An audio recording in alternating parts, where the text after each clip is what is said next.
జనసేన అధినేత AP deputy CM Pawan Kalyan target గా తెలంగాణ మేధావుల ముసుగులో కొందరు విమర్శలు చేస్తూ ఉన్నారు. తెలంగాణలో కొంతమంది మేధావుల పేరుతో మాట్లాడుతున్న వ్యక్తులు, యూట్యూబ్ వేదికలు, రాజకీయ విశ్లేషకులుగా చెప్పుకునే కొందరు వ్యక్తులు పవన్ కళ్యాణ్ ను లక్ష్యంగా చేసుకుని ఆంధ్ర వాళ్ళు, తెలంగాణ వాళ్ళు అనే ప్రాంతీయ విద్వేషాలను రెచ్చగొడుతూ ఉన్నారు.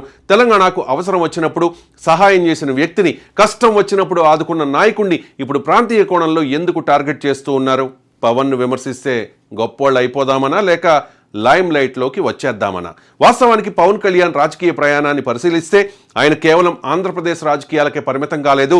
తెలంగాణలో కూడా అనేక సందర్భాల్లో ప్రజా సమస్యలపై స్పందించారు. ముఖ్యంగా వరదలు, ప్రకృతి విపత్తులు వచ్చిన సందర్భాల్లో పవన్ కళ్యాణ్ మానవతా దృక్పథంతో ఆర్థిక సహాయం ప్రకటించిన సందర్భాలు ఎన్నో ఉన్నాయి. తెలంగాణలోని ఆలయాల అభివృద్ధి విషయంలో కూడా పవన్ కళ్యాణ్ ఆసక్తి చూపారు. అందులో ముఖ్యంగా కొండగట్టు శ్రీ ఆంజనేయ స్వామి దేవస్థానం అభివృద్ధి అంశం ఒకటి. పవన్ కళ్యాణ్ జోక్యంతో తిరుమల తిరుపతి దేవస్థానం నుంచి 35 కోట్ల రూపాయల నిధులు కొండగట్టుకు మంజూరయ్యాయి. ఆ నిధులతో యాత్రికుల కోసం 96 గదుల అతిథి గృహం, అలాగే దీక్షా విరమణ మండపం వంటి నిర్మాణాలు చేపట్టారు. ఇలా అనేక సందర్భాల్లో తెలంగాణకు పవన్ కళ్యాణ్ వల్ల ప్రయోజనం చేకూరినప్పుడు ఆంధ్ర డబ్బులు వద్దు అని ఎవరు అనలేదే. తెలంగాణ అభివృద్ధికి నిధులు వస్తే ఓకే, కానీ అదే వ్యక్తిని రాజకీయంగా విమర్శించాల్సి వచ్చినప్పుడు ప్రాంతీయతను తెరపైకి తేవడం ద్వంద్వ వైఖరి కాదా? ఇక్కడ అసలు చర్చ పవన్ కళ్యాణ్ గురించే కాదు, తెలుగు రాష్ట్రాల మధ్య సంబంధాల గురించి కూడా.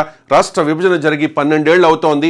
అయినప్పటికీ కొన్నిసార్లు రాజకీయ లాభ నష్టాల కోసం ఆంధ్ర, తెలంగాణ అనే భావోద్వేగాలను మళ్లీ రెచ్చగొట్టే ప్రయత్నాలు జరుగుతూ ఉన్నాయనే విమర్శలు చాలా కాలంగా వినిపిస్తూ ఉన్నాయి. ప్రాంతీయత అనే అంశం రాజకీయాల్లో ఎప్పుడూ కూడా చాలా సున్నితమైంది. ఎందుకంటే అది ప్రజల భావోద్వేగాలతో నేరుగా ముడిపడి ఉంటుంది. అలాంటి అంశాలను ఉపయోగించి ప్రజల్లో విభజన తీసుకురావడం చాలా సులభం. కానీ వాటిని అధిగమించి రెండు ప్రాంతాల మధ్య స్నేహపూర్వక వాతావరణాన్ని నిర్మించడం చాలా అంటే చాలా కష్టం. పవన్ కళ్యాణ్ విషయంలో కూడా ఇదే అంశం ఇప్పుడు చర్చకు వస్తోంది. ఎందుకంటే పవన్ తరచూ తెలుగు ప్రజలు ఒక్కటేనని, ప్రాంతాలు వేరైన భాష, సంస్కృతి, భావోద్వేగాలు కలిపే అంశాలని చెబుతూ ఉంటారు.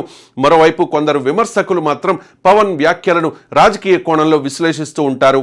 కొందరు యూట్యూబ్ ఛానళ్లు, సోషల్ మీడియా వేదికలు పవన్ కళ్యాణ్ ప్రాంతీయత చుట్టూ వివాదాలు సృష్టించి పబ్బం గడుపుకుంటూ ఉన్నాయి. ప్రస్తుతం సోషల్ మీడియా రాజకీయాల్లో ఎంత ప్రభావం చూపుతుందో తెలిసిందే. ఒక కామెంట్, ఒక వీడియో కొన్ని గంటల్లో లక్షల మందికి చేరిపోతూ ఉంటుంది.